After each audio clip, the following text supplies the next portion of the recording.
私は今朝早く起きました。いつもより1時間早くでした。娘の家族が温泉旅行に出かけて2日目の日でした。私は今の真ん中に立って、この家をゆっくりと見回しました。空が私の足元で尻尾を振りながら見上げました。10歳になったこの柴犬は、私がこの家でただ一心を開くことができる存在でした。私はサザエの頭を撫でながらつぶやきました。この家、売ったよ。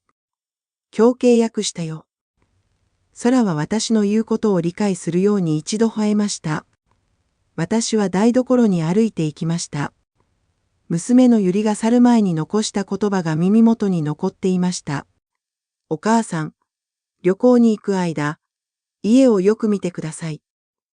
植木鉢に水をやるのを忘れないでください。よく見てほしい。この言葉が本当に面白かったです。この家は私が40年を生きてきたところです。主人の丈が亡くなる前、私の名前で登記をしてくれた家です。ところが、いつから過去の家は私の家ではなくなったんです。娘の家族が入ってきてからです。台所の食器棚を開けました。私が一生使っていた味噌の容器が一番後ろに押し出されていました。その代わり、前の方にはゆりが好きなインスタント味噌がありました。私はその容器を取り出してしばらく眺めました。20年前、夫が亡くなり、私は一人で魚屋を経営し、カラスを育てました。朝の4時に起きて市場に行き、夜10時を過ぎてから家に帰ってくる日々でした。ゆりが大学を卒業して就職したとき、私は本当に嬉しかったです。私の苦労が無駄ではなかったと思いました。そして5年前、ゆりが婿の検事を連れてきました。いい人だと言いました。私は反対する理由がありませんでした。新居を探すまでだと言って、この家で一緒に住むことになりました。ところが1ヶ月が3ヶ月になり、1年になりました。そしていつの間にか5年が経ちました。もう孫の亮太も中学2年生になりましたね。私は今に戻り、ソファに座りました。サザエが私の膝に顎を乗せました。私は窓の外を見ました。私が自分で育てた庭が見えました。梅1本、椿2本、そして小さな池。夫が生きている時に一緒に作った庭です。検事はこの庭をなくして駐車場を作ろうと言いました。車に台を止められるように。私はその時初めて胸が痛みました。テーブルの上には不動産契約書が置かれていました。私はそれを手に取り、ゆっくりと読みました。売買価格、契約金、残金支払い日。すべてが明確でした。この家は1ヶ月後には新しい主人に渡ることになります。サザエがもう一度吠えました。散歩に行こうという合図でした。私は起きてコラの首輪を持ってきました。ドアを出て、私はこの家をもう一度見て回りました。40年の時間が込められた空間。しかし、もう私は去る準備ができました。この決定を下すまで簡単ではありませんでした。夜ごとに悩み、数えきれないほど迷いました。しかし、私は知っていました。このままではいけないということを。私は家具ではありませんから。私は毎日朝5時に起きます。アラームがなくても目が覚めます。40年以上繰り返した習慣です。ベッドから起き上がって静かに部屋の戸を開けると、サザエが尻尾を振って迎えてくれます。一番最初にすることは亮太のお弁当を作ることです。中学生の孫は食べ物にうるさいです。ご飯は冷たいものではなく、おかずは3種類以上でなければならず、キムチは水気を完全に切るべきだと言っていました。ゆりがやらせたルールです。私は前夜、ふやかしておいた米を洗ってご飯を炊きます。ご飯が蒸れている間、卵焼きを焼き、サーモンを焼き、ほうれん草を茹でます。すべての過程を静かにしなければなりません。ケンジは音に敏感なんです。一度はフライパンがガスコンロにぶつかる音がしました。ケンジがパジャマ姿で台所に現れて言いました。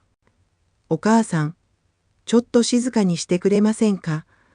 明日重要な会議があるんですよ。私は頭を下げて謝りました。その日以来、私はもっと気をつけるようになりました。鍋を下ろすときも、食器を取り出すときもゆっくり動きました。弁当を全部詰め終わったら6時半です。これから家族の朝の準備をしなければなりません。ゆりはパンとコーヒーが好きで、ケンジはご飯と味噌汁を食べます。りょうたはシリアルが好きです。私は味噌汁を作ります。昆布と鰹節で出汁を取り、豆腐とわかめを入れます。味噌は自分で漬けたものを使いたいのですが、ゆりが市販の味噌を使うように言いました。味がもっとさっぱりしているそうです。7時になると食卓を整えます。ゆりの家族が起きる前にすべてのことを準備しておかなければなりません。彼らはちょうど、時、10分にテーブルに座ります。ある朝、ケンジが味噌汁を一口飲んで顔をしかめました。お母さん、これはしょっぱすぎます。健康によくありません。私はその味噌汁を味わいました。いつもと同じ味付けでした。しかし、私は言いました。すいません。次からは気をつけます。朝食が終わったら皿洗いをします。食器洗い機がありますが、私は手で直接洗います。食器洗い機の音がうるさいとケンジが文句を言ったことがあるんですよ。8時、クラと散歩に出かけます。この時間だけは私の時間です。クラと一緒に街を一周する30分。私はこの時間が好きです。散歩から帰ったら庭の片付けをします。雑草を抜いて、水をやり、落ち葉を吐きます。ケンジはこの庭は役に立たないと言いますが、私は諦められません。夫と一緒に作った空間ですから。9時半、家の掃除を始めます。リビングを履いて拭いたり、トイレを掃除したり、寝室を整理したりします。ガラスは掃除の状態にうるさいです。一度は鏡に水垢が残ったと言って、また拭けと言いました。11時になると昼の支度をします。ケンジは在宅勤務をする日が多くて、お昼も家で食べます。ゆりは会社の食堂で食べますが、私とケンジ2人で食べることになります。ケンジと2人きりで食事する時間が不便です。会話がありません。私はご飯を食べて、ケンジはスマートフォンを見ます。たまにケンジが話しかけると、私はできるだけ短く答えます。お昼の皿洗いを終えると午後1時です。この時間から3時までは私の自由時間です。私は主に部屋に座って俳句を書きます。幼い頃から好きだった趣味です。しかし、最近は集中できません。頭の中が複雑です。ゆりのケンジの無情な態度、りょうたの冷淡な挨拶。すべてが私を押さえつけます。3時になるとまた夕食の準備を始めます。買い物に出かけたり、冷蔵庫にある材料でメニューを組んだりします。ゆりはよくメッセージを送ります。お母さん、今日の夕食は魚料理以外のものを作ってください。ケンジは魚の匂いが嫌いです。私は魚屋を20年以上経営していました。魚料理が私の特技です。しかし、この家では魚料理を頻繁にすることはできません。6時、夕食の食卓を整えます。ゆりが退勤すれば7時ごろ食事を始めます。私は彼らが食べる姿を見守りながら食事をします。どうぞお召し上がりください。私はいつもこう言いますが、答えはありません。彼らは黙々と食べ、食事が終わったらそれぞれの部屋に入ります。夕食の皿洗いを終えると8時半です。フラと最後の散歩に出て、戻ってきてバスルームを掃除します。明日のためにお米をふやかして、お弁当の材料をあらかじめ用意します。10時、私は部屋に入ります。サザエが私の足元に横になります。私は天井を見つめて考えます。明日も今日と同じでしょう。明後日も、来年も。こうやってずっと。ところが、数日前から変わりました。私は知っています。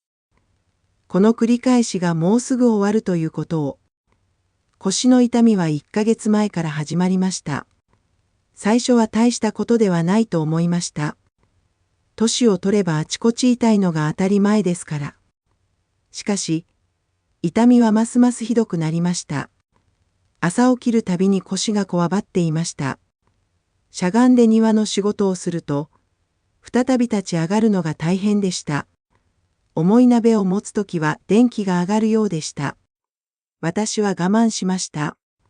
ゆりに行ったら面倒くさがるのが目に見えていましたから。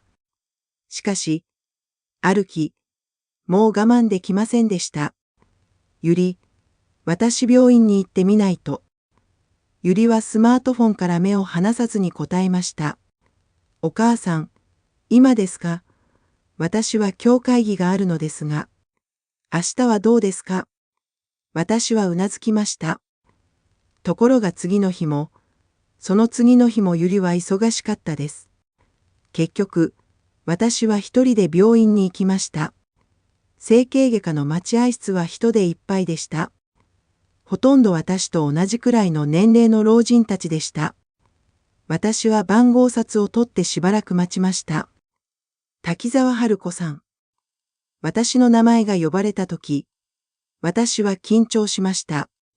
医者は若かったです。多分良太より少し多いぐらいでした。彼はレントゲン写真を見ながら言いました。椎間板ヘルニアがひどいですね。この程度なら手術が必要です。手術という言葉に私は戸惑いました。そんなに深刻だとは知りませんでした。いつ頃しなければなりませんか？できるだけ早くした方がいいです。さらに悪化すると、歩くことも難しくなる可能性があります。私は家に帰ってゆりに言いました。ゆりは驚いた表情をしました。しかし、その次の言葉が衝撃でした。お母さん、それでも夕食はどうしますか？手術したらしばらく動けないじゃないですか。私は言葉が出ませんでした。私の健康より夕方が先でした。検事も手伝いました。お母さん、手術の日を少し後にしてもらえませんか？来月、私たちは海外旅行に行くんです。私はその夜一人で泣きました。空だけが私のそばにいました。手術日は2週間後に決まりました。ゆりは病院に一緒に行ってくれると言いましたが、当日の庁外車で休養ができたと言っていけないと言いました。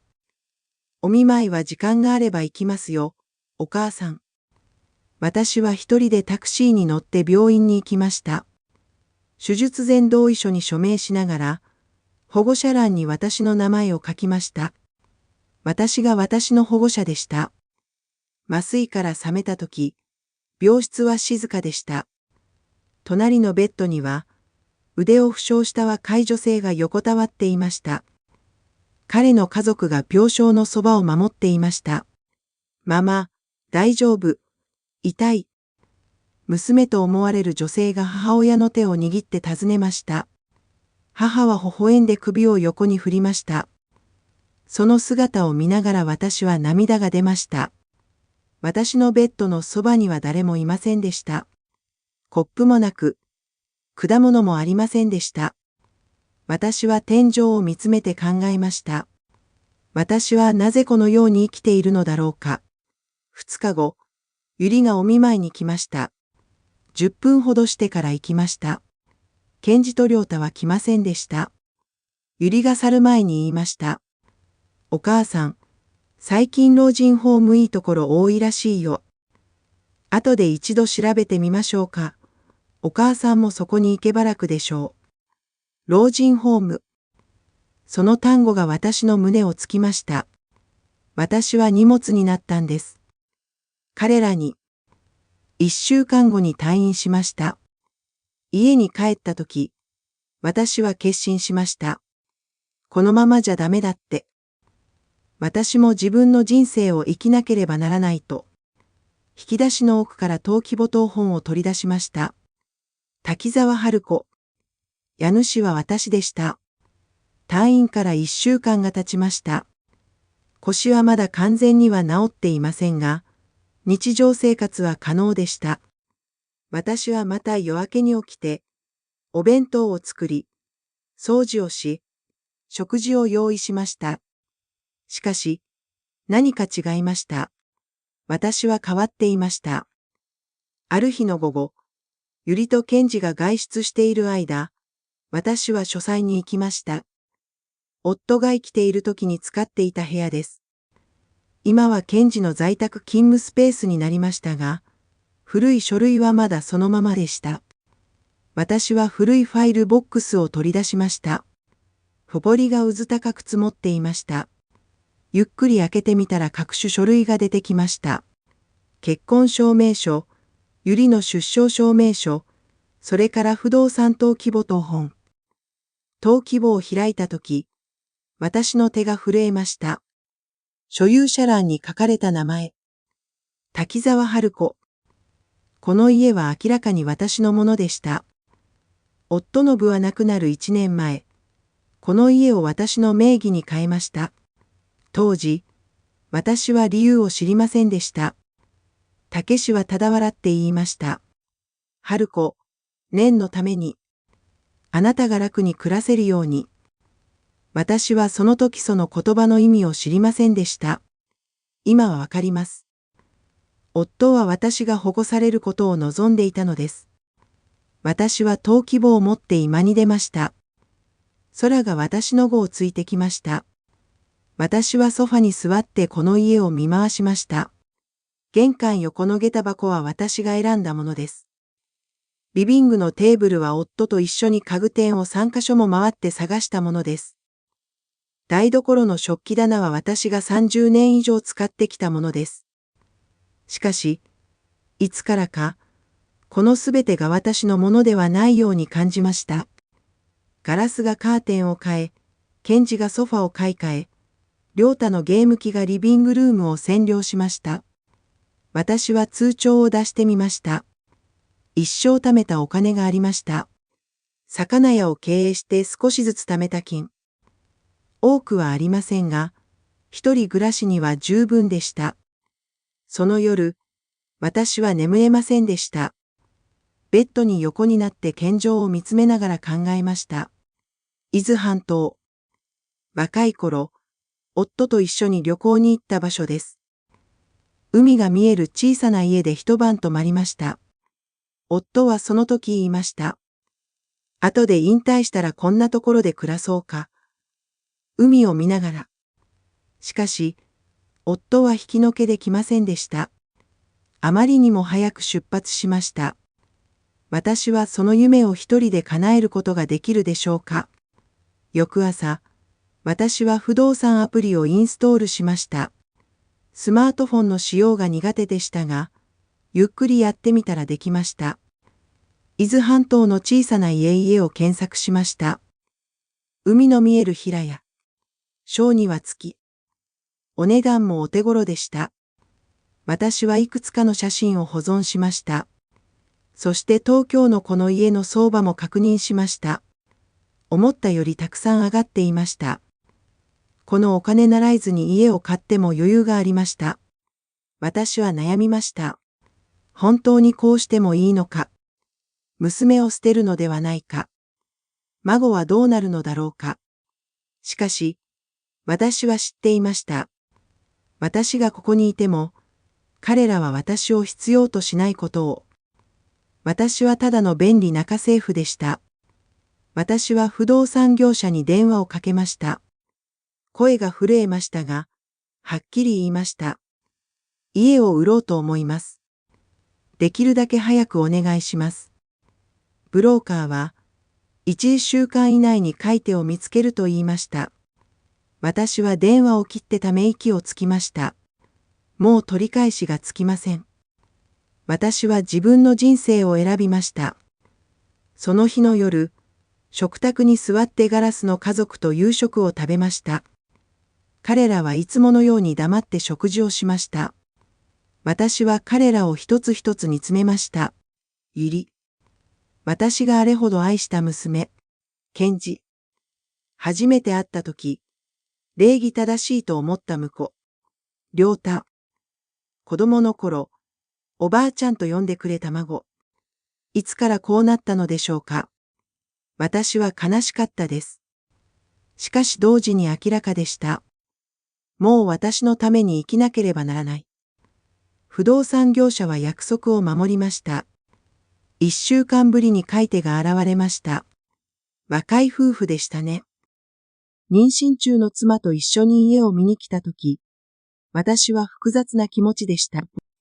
庭が本当に綺麗ですね。妻が梅の木を見ながら言いました。夫もうなずきました。子育てに良さそうです。私は微笑みました。この家にまた笑い声がいっぱいになることを願いました。私のように顔色を伺いながら生きる人ではなく、本当の家族が暮らしてほしいと思いました。契約は迅速に進みました。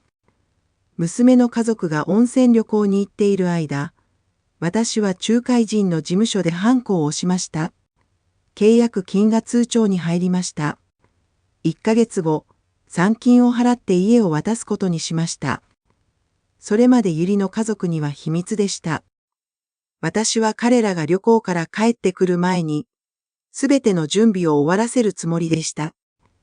家に帰って荷物を整理し始めました。私の部屋から始めました。クローゼットを開けて服を取り出しました。ほとんどが古い服でした。この服は夫と初めてデートするときに着たものです。あのブラウスはゆりの卒業式の時に着たものです。一つ一つが思い出でした。しかし、私は未練なく選びました。必要なものだけ残して、残りは片付けました。台所に行きました。私は自分が一生使った味噌の容器を取り出しました。これは必ず持って行きたかったです。夫がプレゼントしてくれた木べらも持ってきました。良太のお弁当箱が目に入りました。私が毎朝作っていたお弁当箱。私はしばらくためら、それを下ろしました。これから良太のお弁当はガラスが包まなければならないでしょう。リビングからアルバムを取り出しました。夫と撮った写真、小さなガラスの写真、家族旅行の写真。私は何枚かを選んで小さな箱に入れました。夫の写真1枚も一緒に。空が私の足元に座っていました。私はサザエを撫でながら言いました。サラ、もうあなたも楽に暮らそう。ケンジにも怒られなくてもいいよ。空は私の言うことがわかるように尻尾を振りました。伊豆に行く家も見つけました。海が見える小さな平屋でした。庭があったので、殻が走り回ることができました。写真でしか見たことがありませんが、気に入りました。ゆりの家族が戻ってくる前夜、私は最後の夕食を準備しました。特別な夜でした。味噌汁と鶏肉の煮付け、ガラスが好きなメニューでした。私は心を込めて料理しました。鶏肉は柔らかく煮込み、味噌汁は私がつけた味噌で煮込みました。ご飯も最高のおべいで炊きました。食卓を整えながら考えました。これが最高なんだ。この家で作る最後の食卓。その夜、私は日記を書きました。久しぶりでした。今日この家での最後の夜。明日彼らが戻ってきたら、すべてを話すだろう。怖いが、後悔はない。私は40年間この家に住んでいた。これからは私のための時間だ。日記を閉じて、私は窓の外を見ました。満月が明けました。夫が好きだった月でしたね。たけし、私がちゃんとやっているんですよね。私はつぶやきました。返事はありませんでしたが、私は知っていました。夫なら私の選択を理解してくれると。翌朝、ゆりの家族が戻ってきました。私は玄関で彼らを迎えました。いつもと変わらない姿で。よく言ってきたよ、ゆり。私は微笑んで言いました。しかし、私の胸は早く打っていました。もう話す時間でした。ゆりはスーツケースを玄関に置き、周りを見回しました。そして止まりました。リビングに積もったボックスを見たんです。お母さん、これらの箱は何ですか？ゆりの声が鋭かったです。ケンジとりょうたもリビングに入ってきました。彼らの表情が硬くなりました。私は深呼吸をしました。そして言いました。荷物だよ。僕が引っ越す荷物。なんですって。ゆりが叫びました。私は落ち着いて説明しました。この家、私が売った。1週間前に契約して、1ヶ月後には新しい持ち主に移る。私は伊豆に行く。一瞬、静寂が流れました。ゆりは口を開けたまま私を見つめました。ケンジは顔が白くなりました。お母さん、しっかりしてください。これはどういうことですか？ガラスが近づいてきました。私は一歩下がりました。しっかりしてるのは私だよ、ゆり。私はこの家の主人だ。私の名義の家で、私が稼いだお金で買ったの。私は登記簿謄本を出してみせました。ゆりはそれを見て言葉を失いました。ケンジが割り込みました。お母さん、それでは私たちはどこに住むべきですか？急にこうされたら、私たちはどうするんですか？私はケンジをまっすぐに見つめました。初めてちゃんと目を見合わせたんです。ケンジさん、あなたたちは若いです。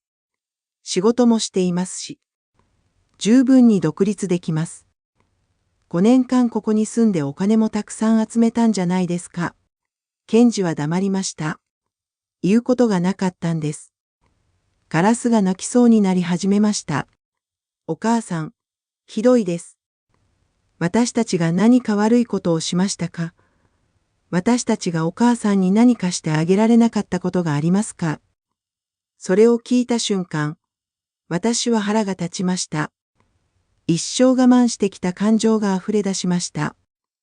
何をしてあげられなかったのかって、ゆり、あなたは私を母親として見たことがある。私はあなたの家で家政婦だったの。毎日朝早く起きて、お弁当を作って、掃除して、ご飯を作って。私が病気で手術したとき、あなたは何をしたの？お見舞いに10分来て、老人ホームの話をしたじゃん。ゆりの顔が赤くなりました。私はずっと言いました。私が味噌汁の味付け、ケンジさんがしょっぱいって言いましたよね。私が朝、音を出すと言って小言を言ったし。私の庭をなくして駐車場を作ろうと言ったじゃないですか。私はあなたたちにとって家具だった。必要な時だけ使う家具。ケンジが言い訳しようとしました。お母さん、それは。私は手を挙げて言葉を止めました。結構です。私はもう疲れた。74年間生きていながら他人のためだけに生きてきた。夫のために、娘のために、孫のために。これからは私のために生きたい。亮太が口を開きました。初めて私に話しかけることでした。おばあちゃん、私たちのために行くんですか？私は亮太を見つめました。孫は涙ぐんでいました。私は優しく言いました。良太、おばあちゃんが作ったお弁当、おいしかった。良太はうなずきました。これからお母さんが作ってくれるよ。もっとおいしいはずだよ。おばあさんはおばあさんの人生を生きなければならない。私は部屋に入って最後の荷物をまとめました。サザエの首輪を持って出てきました。空は私の後を追って玄関まで来ました。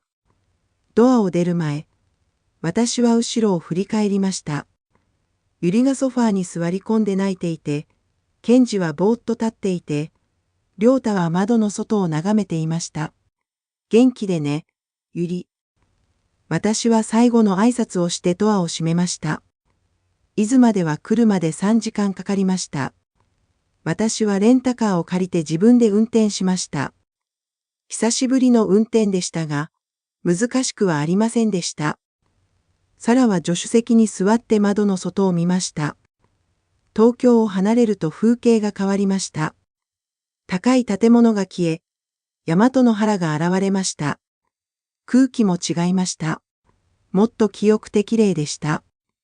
伊豆に着いたとき、日が沈んでいました。私はナビゲーションを見ながら新しい家に向かいました。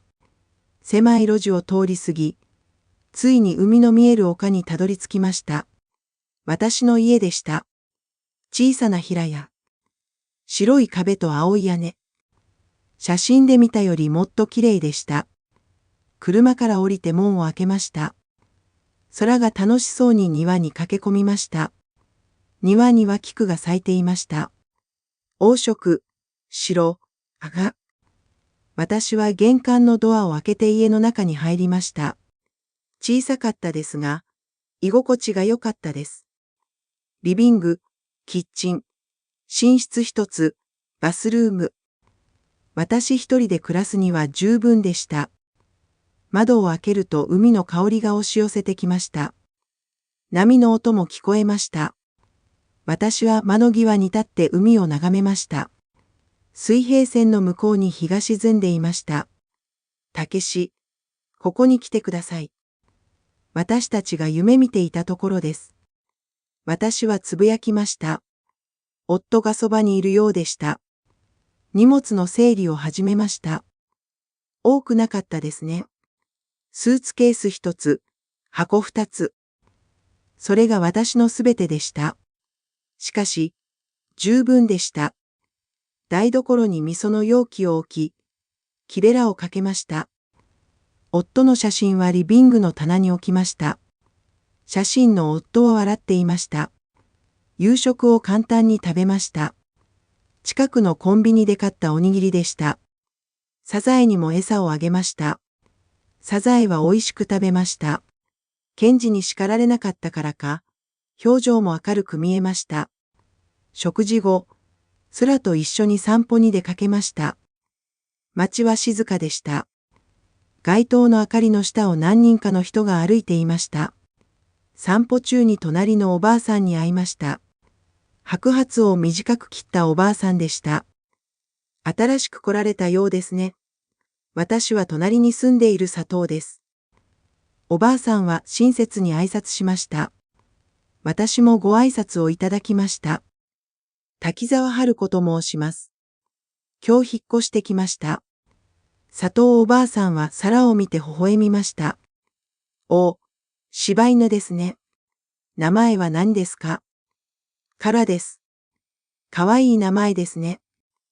うちの村には海宝がいらっしゃったからいいですね。私は笑いました。74歳を若いとは。でも気分が良かったです。家に帰って庭を見てみました。小さな庭でしたが、手入れの跡がありました。前の主人がよく育てたようです。私はここに梅を植えることにしました。夫が好きだった木でした。足と苗を買いに行かなければなりません。私は独り言を言いました。空が首をかしげました。夜が更けました。私はベッドに横になりました。空が私の足元に横になりました。波の音がこもり歌のように聞こえました。私は天井を見つめて考えました。今日一日が夢のようでした。東京の息苦しい家を抜け出して、こんなに海の見える家に来たなんて。怖くなかったかって、もちろん怖かったです。しかし同時に自由でした。初めて自分の選択で自分の人生を生きているという感じがしました。私は目を閉じました。明日はどんな一日になるだろうか。楽しみでした。伊豆での最初の週が過ぎました。私は毎朝、波の音で目を覚ましました。アラームは必要ありませんでした。自然に目が覚めました。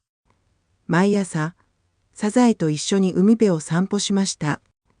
砂浜を歩きながら波を見る時間が良かったです。腹も楽しく走り回りました。庭に梅の苗を植えました。里をおばあちゃんが手伝ってくれました。祖母はガーデニングが得意でした。春になると花が咲くでしょう。本当に綺麗でしょう。おばあさんが言いました。私はうなずきました。村人たちは親切でした。買い物に行くとお店の主人が挨拶をして、散歩すると通り過ぎる人たちが微笑みました。東京では感じられなかった暖かさでした。1週間が過ぎたある日、電話がかかってきました。ゆりでした。私はしばらくためらった後、電話に出ました。もしもし。お母さん。ゆりの声が小さかったです。私は何も言わずに待ちました。お母さん、ごめんなさい。私が悪かったです。ゆりがうるせました。私は落ち着いて答えました。何が間違っているのか。いや、ゆり。ゆりはしばらく話せませんでした。すると、慎重に尋ねました。お母さん、もう一度一緒に住むことはできませんか。私が頑張ります。私は窓の外を見ました。海が輝いていました。ゆり、私はもう自分らしく生きたいんだ。74年間他人のために生きてきた。もう私の時間だよ。お母さん。あなたもあなたの人生を生きなければならない。ケンジさん、亮太と一緒に。私は私なりに、あなたはあなたなりに。電話を切って、私はため息をつきました。心が安らかではありませんでした。しかし、後悔はありませんでした。その日の午後、私は机に座って手紙を書きました。亮太への手紙でした。亮太へ。おばあちゃんは海が見えるところに住んでいる。空気が澄んでいて、波の音がいいんだって。腹も幸せそう。おばあちゃんが作ったお弁当が恋しいか。これからはお母さんが作ってくれるよ。お母さんも料理が上手だから美味しいと思うよ。亮太よ、おばあちゃんはあなたに元気に育ってほしい。勉強も大事だが、人に対する接し方も真似べ。他人の心を推し量る人になりなさい。おばあちゃんはいつもあなたを応援している。いつでも見たければ伊豆に遊びに来て。海も見て、美味しいものも食べよう。愛してるよ、亮太。おばあちゃんが、手紙を封筒に入れて切手を貼りました。明日郵便局に行って送ることにしました。夕方になると、私はサザエと一緒に海辺に出かけました。夕焼けが美しかったです。空がオレンジ色に染まりました。私は波を眺めながら俳句を読みました。幼い頃から好きだった俳句。久しぶりに思い浮かんだ詩でした。年老いた梅の木、新しい地に根を下ろし、春を待つ。空が私の隣に座りました。私はアラの頭を撫でました。サラ、私たちうまくやっていけるかな。サザエは尻尾を振りました。大丈夫そうに。私は笑いました。初めて心から笑っているようでした。74年間生きてきて、私は多くのことをしました。妻として、母として、祖母として、でも、もう私はただの滝沢春子です。海の前にたった一人の女。柴犬一匹と一緒に新しい人生を始める女。私は深呼吸をしました。海風が私の顔をかすめました。しょっぱくて爽やかな匂いでした。これからが始まりです。私の人生の新しい章が。太陽が水平線の向こうに消えました。空はますます暗くなりましたが、私は怖くありませんでした。明るい明日が来ることを知っていましたから。私はサラと一緒に家に帰りました。私の家に。私が選んだ家に。そして、私は知っています。この選択が正しかったということを。遅くなったけど、遅くないってことを。滝沢春子。それが私の名前です。これから私は私の名前で生きていきます。